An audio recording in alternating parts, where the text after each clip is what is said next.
কালকেও কি যে গোলাপটা দিয়েছিলাম সেটারই মানে বার্থডেতে যেটা উইশ করেছিলাম সেটাই আমি এটাকে কেটে কুটে শুদ্ধ গোলাপগুলোকে রেখেছি। বাকি এখানে যত পাতা ছিল যা ছিল সব আমি ফেলে দিয়েছি। আর এখন তো দিদি ক্লিন করতে আসবে ঘরটা, তখন পরিষ্কার হয়ে যাবে।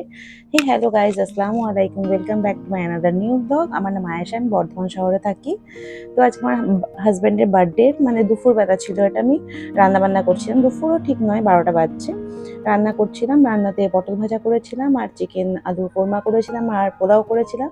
তারপর আকরামকেও রেখেছিলাম, আকরামও এসেছিল।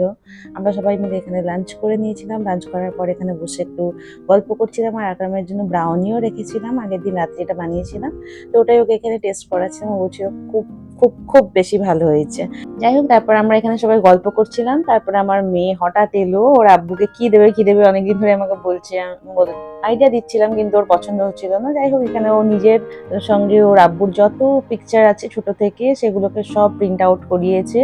প্রিন্ট আউট করে তারপর সেগুলোকে লাগিয়েছিল একটা মানে চার্ট পেপারে লাগিয়েছে, লাগিয়ে কার্ড বানিয়েছে আর কি। অ্যাকচুয়ালি ওর প্রবলেম হয়ে গেছিল যে ছেলেদেরকে মা কি গিফট দেবো, অনেক কিছু তো দেওয়া হয়ে গেছে, আর কিছু মাথায় আসছিল না। তো এটাই ও বার করেছে। যাই হোক, খুব সুন্দর হয়েছিল, লেখাটাও খুবই ভালো লিখেছিল।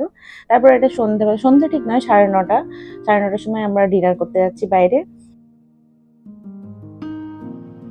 আচ্ছা, আগের ভিডিওতে মনে হয় আপনারা দেখেননি আমার শ্বশুরমশাইকে, কেন কি উনি ছিলেন না। উনি আজকে এসছেন এখানে, তো ওনার সঙ্গেই গেছিলাম এবারে। ওর জন্যই অ্যাকচুয়ালি আরও যাওয়া। আগের বার তো আমরা গেছিলাম এখানটাতে, তখন আব্বা ছিলেন না। আর এখানে ভেবেছিলাম যে মাটিতে বসবো, কিন্তু এবারও আনফর্চুনেটলি মাটিতে বসা হতো না, কেন কি আবার বসতে অসুবিধা হয়। ওই জন্য আমরা এই সোফাটাতেই বসলাম আবার।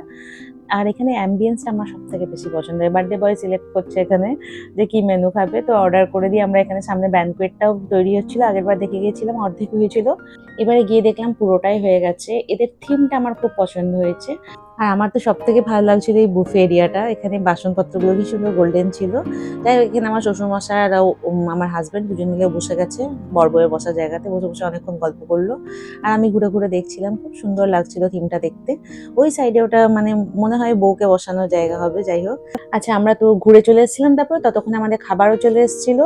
আর আমরা মাটন মান্ডি অর্ডার করে গেছিলাম। আর আমাদের 5 জনের জন্য সাফিসিয়েন্ট ছিল। সাফিসিয়েন্ট মানে কি বেশি ছিল। আমার ছেলে আর শ্বশুরমশাই যেহেতু একটু ভালো খায়, তো ওর জন্য ঠিকঠাক উঠে গেছিল। আদারওয়াইজ এটা শেষ করতে আমরা তো পারতাম না। আজকে এতটুকুই, আবার নেক্সট কোনো ভিডিওতে দেখা হবে। ভিডিওটা ভালো লাগলে লাইক করে দেবেন, চ্যানেলটা প্লিজ সাবস্ক্রাইব করে দেবেন। Till then take care, bye bye, আল্লাহ হাফিজ।